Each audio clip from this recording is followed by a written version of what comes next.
A paz de Cristo, meu carinho a toda essa comunidade e a todos aqueles que estiverem nos escutando.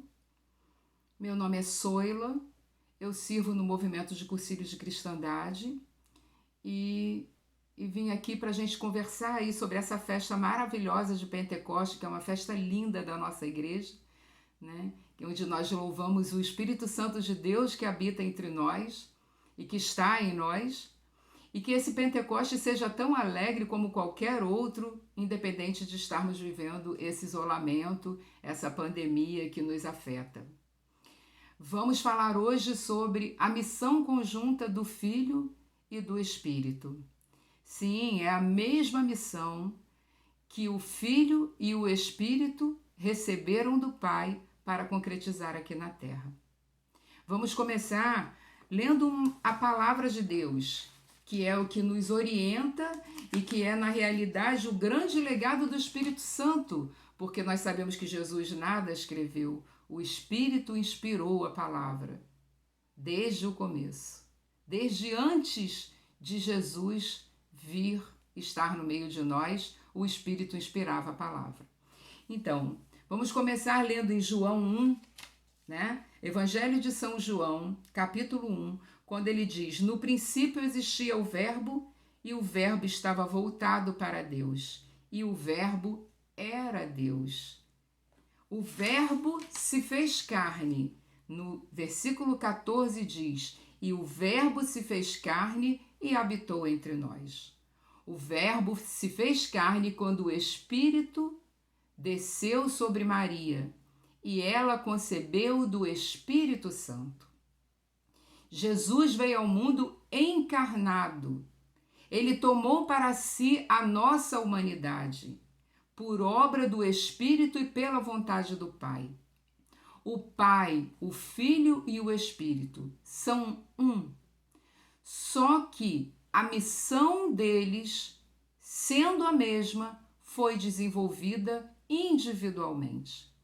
O Pai sonhou para nós essa vinda do Filho, feito homem, para que nós entendêssemos que nós, humanos, a criação à semelhança de Deus, poderíamos sim construir esse reino de Deus sobre a terra. Para isso ele manda o Filho, como homem. O lado divino de Jesus era comandado pelo Espírito Santo. O Espírito de Deus ungiu Jesus todo o tempo, desde o ventre de Maria. Jesus veio até nós pela força do Espírito e todo o tempo obedeceu ao Espírito, porque a missão dos dois era a de fazer acontecer na terra a vontade e o amor de Deus. Que o amor de Deus fosse conhecido entre os homens. Nós precisamos muito compreender essa passagem, que a missão de Jesus foi mostrar que nós, os homens, humanos, aqueles que servimos ao Senhor, podemos sim fazer concretizar o reino de Deus na terra, mas só de uma forma, com a força do Espírito Santo. A missão de Jesus sobre a terra foi todo o tempo com o Espírito Santo agindo sobre ele. O Espírito Santo agiu sobre João quando o reconheceu na hora do batismo. O Espírito Santo mostrou a João que aquele era o Filho encarnado e amado de Deus. O Espírito Santo sempre esteve ao lado de Jesus, ungindo a todos os seus apóstolos enquanto estavam com ele. Jesus se revelava através dos seus gestos, dos seus atos, porque o Espírito agia nele. O Espírito e o Filho tinham a mesma missão, de fazer conhecer o amor de Deus na terra. O Espírito e o Filho tinham a mesma missão. O Espírito era divino e o Filho era humano, e o humano e o divino se uniam numa mesma missão. Sem a força do Espírito, Jesus não teria conseguido se fazer compreender.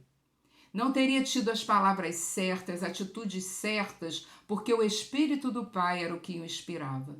Jesus teve medo, teve fome, mas o Espírito do Pai o ensinava a passar por tudo isso, porque o Pai, o Filho e o Espírito eram unos. No Catecismo da Igreja Católica fica bem claro quando eles dizem que o Pai e o Filho e o Espírito são consubstanciais ao Pai. Eles são da mesma substância, apenas com a mesma missão, mas de uma forma individual. Precisamos compreender que a missão do Filho é a que nos foi deixado. A ação do Espírito Santo sobre nós ainda é aquilo que precisamos cada vez mais alimentar na nossa caminhada. Em Lucas, vamos ver aqui, olha, em Lucas 4:18, Jesus lê no livro de Isaías, livro escrito muito antes dele. O Espírito do Senhor está sobre mim, porque me ungiu e enviou-me para anunciar a boa nova aos pobres. Então, Jesus queria dizer, eu sou aquele que o Espírito enviou. A missão de Jesus e do Filho é conjunta. Quando deixamos esse Jesus alimentar o nosso coração, tudo muda na nossa vida. Quando entendemos que esse Espírito que acompanhou Jesus também nos acompanha e que deixou para nós a mesma missão conjunta de Filho e Espírito, só que nós vivemos na nossa humanidade como Jesus viveu, nossa vida se transforma. Eu mesma posso dizer para vocês que antes de conhecer esse Cristo, antes de ter esse encontro pessoal com Cristo, eu passei muitos anos pensando o que alimentaria a minha vida espiritual, da qual eu tinha tanta falta. Eu mostro a vocês que a minha vida é uma antes do conhecimento de Cristo e a outra depois do meu encontro pessoal com Cristo. Esse Espírito é o que me conduz, é o que me faz cada vez mais acreditar que temos sim a missão de transformar a face da terra quando invocamos o Espírito Santo. Que esse Pentecoste seja rico, que seja bom, que seja realmente deixar habitar o Espírito no meio de nós. Vamos comemorar o Pentecoste da melhor maneira. Quando cremos, oramos. E quando oramos, cremos. Que vinde o Espírito Santo sobre nós. Amém.